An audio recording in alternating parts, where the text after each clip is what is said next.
welcome back to the kitchen, and today we have a delicious option for snacking, entertaining, appetizers, or really just anything.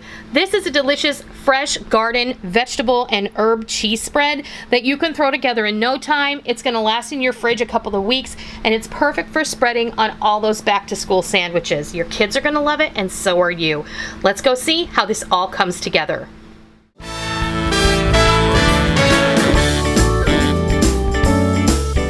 We are going to make some delicious garden vegetable cream cheese spread. Now, I'm going to be using not just cream cheese, but I'm going to be using some Chevre or some soft goat cheese. I actually bought mine at Walmart. It is delicious, it's organic, and it wasn't that expensive. This is going to make a ton of cheese spread. This is great for spreading on sandwiches, putting on a bagel. I'm going to be using this in another video for a back to school lunchbox option, and this is something I know my girls will love. And you know, you can go to the store and buy the soft cream cheese spread that already has the flavored, like garden vegetable flavored, but it doesn't have a ton of fresh veggies in it.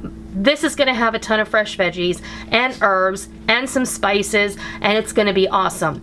So what we're going to start off with is 1 brick of softened cream cheese. Now you want to make sure this is at room temperature. The same with the goat cheese. This is 8 ounces. It comes in a roll. It's usually over, if you're buying it at Walmart or basically anywhere that has a fine cheese section, you're going to find that over by the deli. And that is also an 8-ounce roll of goat cheese. If you don't want to go the goat cheese route, totally acceptable. Just use 2 bricks of cream cheese.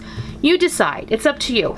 The goat cheese has a distinctive tanginess and an earthiness to it that the cream cheese doesn't have, but when blended together, they are just wow. What we're going to put in here as far as our garden goes, we have some very finely shredded carrot, and all of these jars are 1/2 cup. So you can see there's a 1/2 cup of carrot, a 1/2 cup of very finely diced red bell pepper, 1/2 cup or so. This is about 3 green onions, white and green parts thinly sliced.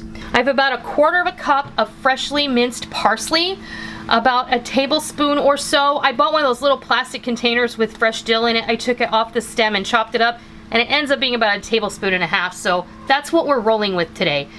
I also, same deal with the chives, little plastic package of chives because that's what I had available at my grocer, and it ends up being about 3 tablespoons. So you go with what you want. You don't have to add all of these. You can add some of them, you can add none of them. It's completely up to you.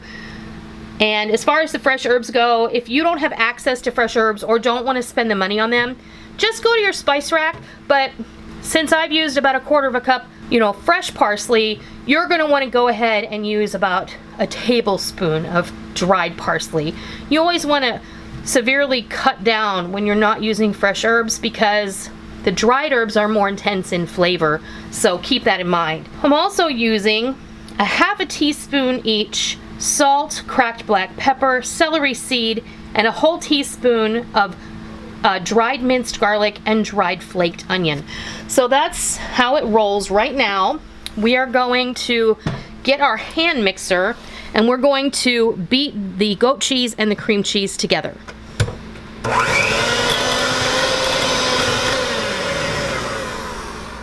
All right, so now our goat cheese and our cream cheese are nicely blended, and they're really nice and soft. So here's where you're probably going to look at that like I did and say, oh, that's kind of tight, and I kind of want it a little bit more loose. So your first instinct is to kind of maybe put a little milk in there, but don't, because our vegetables have some moisture in them, and we want to make sure that we account for that, because we don't want this to be too watery.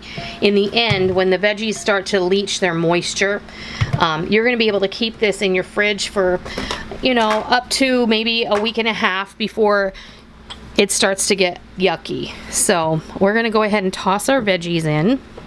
And at this point, we're just going to throw everything in here at once.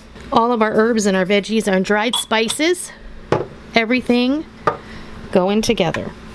Blend it all up.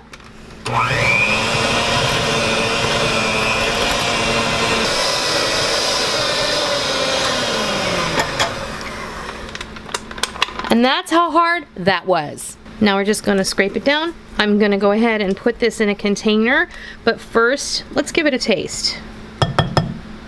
You wanna give it a taste? I have to. Since you were already licking the beaters off? How'd that taste, honey? Pretty good. Pretty good. This is where you want to taste it for seasoning. Doesn't need more salt or anything else. Doesn't need something else. Nope. Oh, it's delicious. That's really good. Mmm. Now, once those dried spices like the onion and the garlic get fully hydrated, they are going to take up some of the moisture in here, but they're going to add a really lovely punch of flavor.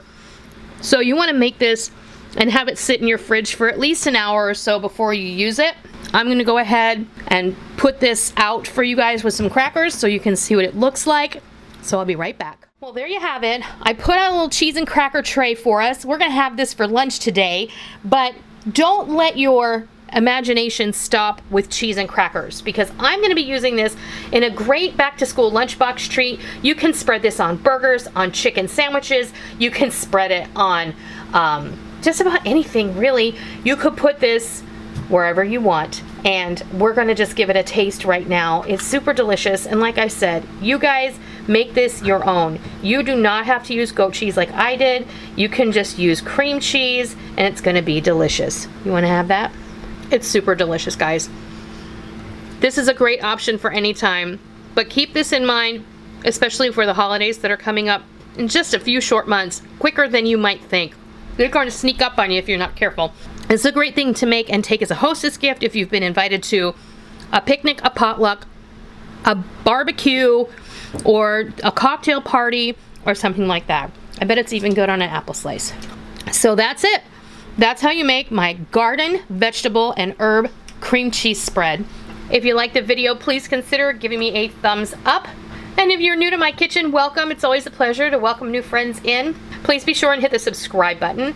If you are a tried and true member of the Noreen's Kitchen family, always be sure to go down and hit the bell notification button and set your YouTube homepage to your subscription feed so you don't miss out on all the real food for real people, real easy recipes that we present all the time right here on our YouTube channel and straight from our kitchen. I hope you give this garden vegetable cheese spread a try, and I hope you love it. And until next time, I'll see ya.